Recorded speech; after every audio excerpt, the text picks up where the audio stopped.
Is Toyota in trouble with the RAV4? Are people starting to look other places? I think they might be.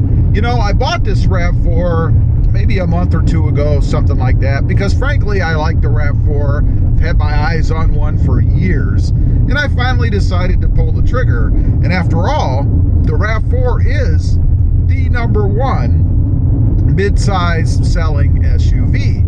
So I figured I was pretty safe, right? Get the #1 selling mid-size SUV, and I like it anyway. Why not? But as I've been driving around, you know, when you buy a new vehicle, you start to become aware of other similar vehicles on the road. At least I do.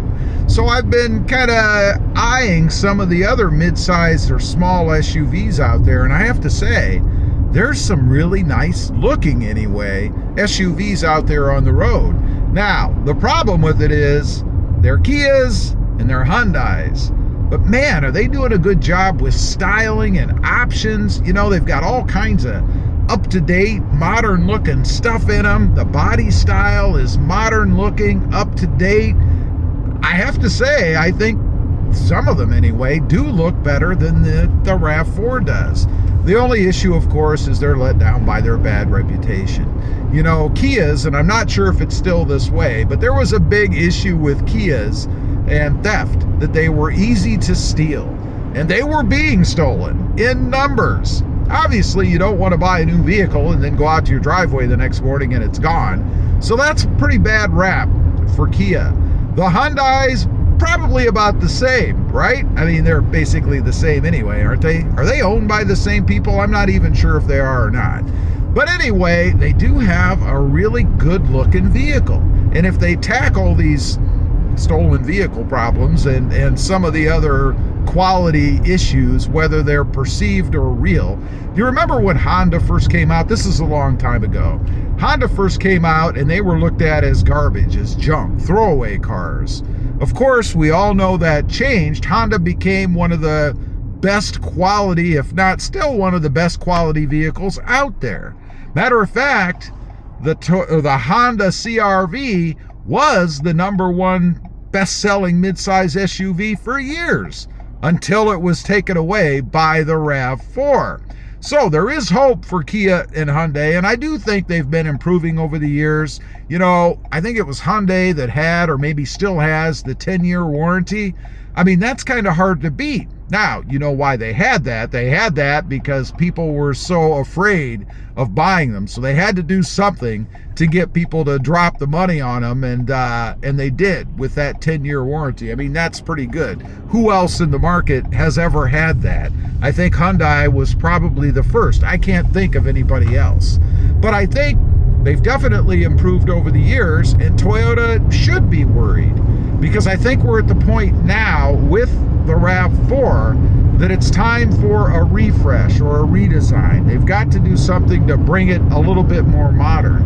And I have heard that Toyota is going to be doing that, I think in either 2025 or 2026. So it's going to be interesting, to me anyway, to see if they change much. You know, there's one thing about the RAV4 that I really don't like, and that's the treatment of the taillights. They kind of hang out over the sides when you're looking at it from the back, and kind of come to a point, kind of extending across the back of the RAV4. Not something I really like, but it's an angular thing. You kind of have to be at the right angle to see it, otherwise it kind of blends in. I actually like the way they used to look when they were more of a wraparound feature. Maybe Toyota will go back to that. I hope so. Any other changes they can make, obviously they're going to have to change the interior somewhat. Have you ever seen the gauge clusters in the Hyundais? You know, particularly the Santa Cruz?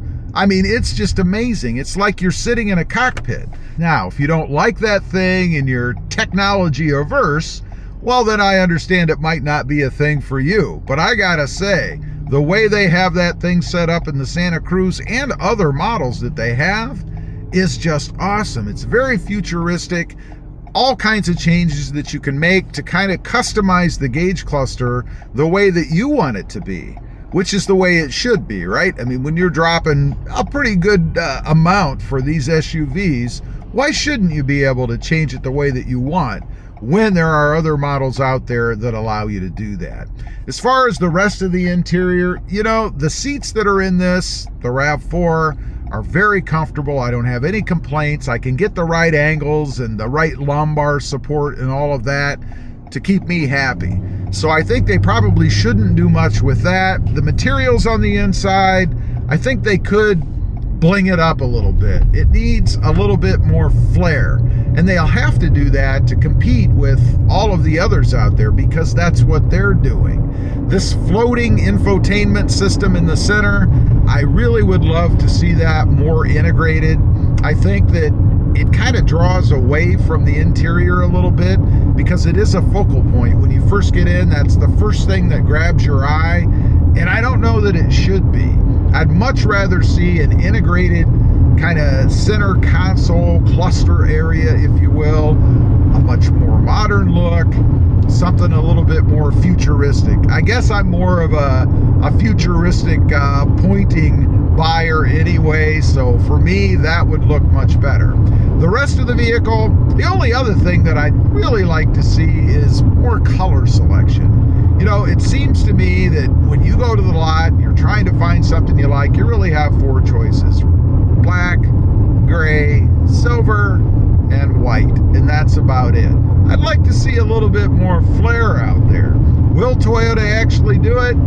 I don't know. I have my doubts. Toyota's a pretty conservative company, really, so I'd be surprised if they come out with anything that's really more eye-catching when it comes to colors, but there's always hope, right? Now, the one big thing that Toyota does have going for them, and they're probably not going to have to worry about as long as they continue along the same path, is reliability.